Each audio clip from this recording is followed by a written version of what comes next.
Assalamualaikum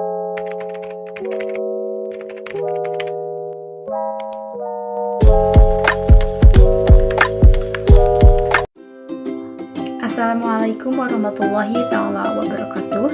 Perkenalkan, nama saya Adewika Nur Amalia Syafi'i dengan NIM 0501201029. Video ini saya buat yaitu untuk memenuhi tugas mata kuliah manajemen kelas yang diampu oleh Dr. Endang Sri Budi Herawati SE MPD. Apa sih itu manajemen kelas?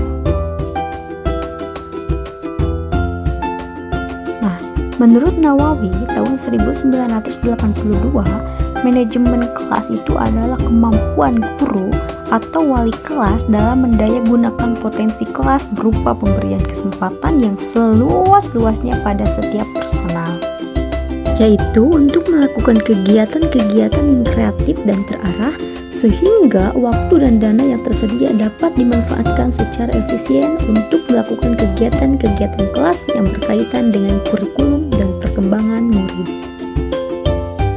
Sedangkan menurut Ari Kunto tahun 1992, manajemen kelas itu adalah suatu usaha yang dilakukan oleh penanggung jawab kegiatan belajar mengajar atau yang membantu dengan maksud agar dicapainya kondisi yang optimal sehingga dapat terlaksana kegiatan belajar seperti yang diharapkan. Jadi, bisa kita simpulkan bahwa manajemen kelas itu adalah segala usaha yang diarahkan untuk mewujudkan suasana belajar mengajar yang efektif dan menyenangkan serta dapat memotivasi siswa untuk belajar dengan baik sesuai dengan kemampuannya. Lalu, apa sih pendekatan manajemen kelas? Nah, pendekatan sendiri itu adalah usaha atau upaya dalam rangka aktivitas yang dilakukan untuk mengadakan hubungan dengan sesuatu yang menjadi objeknya melalui interaksi timbal balik. Jadi, pendekatan yang dilakukan oleh seorang guru dalam manajemen kelas akan sangat dipengaruhi oleh pandangan guru tersebut terhadap tingkah laku siswa dan situasi kelas pada waktu seorang siswa melakukan penyimpangan. Keharmonisan hubungan guru dan siswa, tingginya kerjasama di antara siswa itu tersimpul dalam bentuk interaksi. Lahirnya interaksi yang optimal bergantung dari pendekatan yang guru lakukan dalam rangka pengelolaan kelas. Lalu apa sih tujuan dari pendekatan manajemen kelas itu sendiri?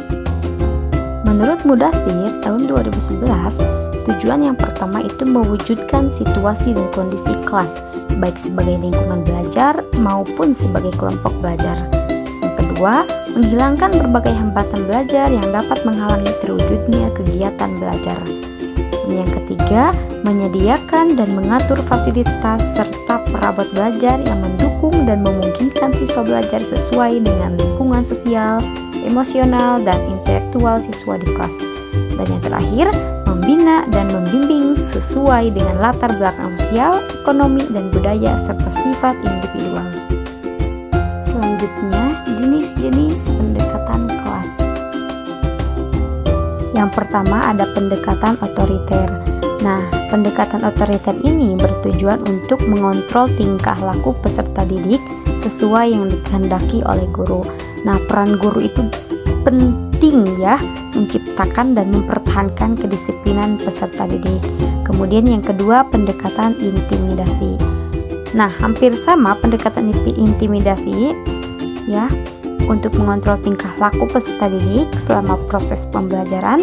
Namun perbedaannya, pendekatan ini dilakukan dengan cara memberikan ancaman kepada peserta didik, misalnya melarang, ejekan, sindiran, dan memaksa.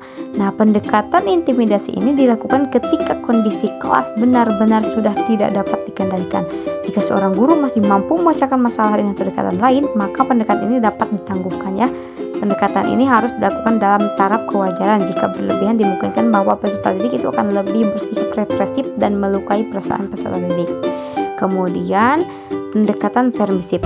Nah, dalam pendekatan permisif ini adalah pendekatan yang menekankan perlunya memaksimalkan kebebasan peserta didik.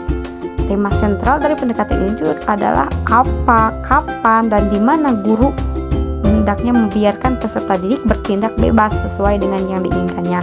Jadi peran guru itu meningkatkan kebebasan peserta didik, sebab dengan itu akan membantu pertumbuhannya secara wajar. Jadi Jadi campur tangan guru itu hendaknya seminimal mungkin ya, dan berperan sebagai pendorong mengembangkan potensi peserta didik secara penuh. Kemudian yang keempat adalah pendekatan instruksional.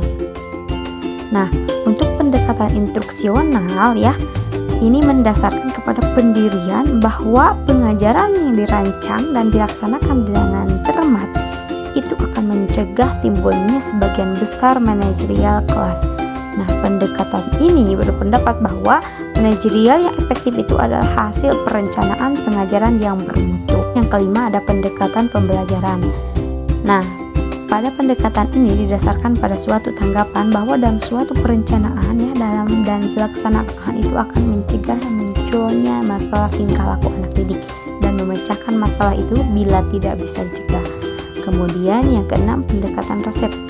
Nah, untuk pendekatan resep ini berbentuk rekomendasi yang berisi daftar hal-hal yang harus dilakukan atau yang tidak harus dilakukan oleh seorang guru apabila menghadapi berbagai tipe masalah manajemen kelas.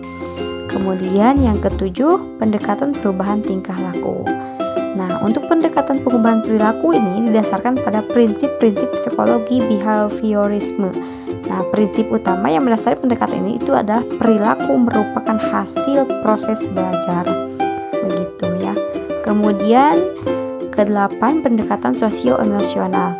Nah, untuk pendekatan sosio-emosional ini dibangun atas dasar bahwa pembelajaran yang efektif tergantung hubungan yang positif antara sesama peserta didik maupun guru dengan peserta didik. Kemudian yang kesembilan, pendekatan kelompok. Nah, membutuhkan waktu ya, kemampuan guru dalam menciptakan momentum yang dapat mendorong kelompok-kelompok di dalam kelas menjadi kelompok yang produktif. Yang terakhir, pendekatan elektis atau pluralistik. Nah, elektis ini menunjuk pada suatu sistematika dalam konseling yang berpegang pada pandangan teoritis dan pendekatan approach yang merupakan perpaduan dari berbagai unsur yang diambil atau dipilih dari beberapa konsepsi serta pendekatan. Nah, dari berbagai pendekatan tersebut, seorang guru itu berhak memilih dan mengembangkan berbagai pendekatan dalam pengelolaan kelas sesuai dengan kemampuannya sendiri, sehingga kegiatan pembelajaran dapat berjalan dengan efektif dan efisien sesuai dengan tujuan pembelajaran yang telah ditentukan.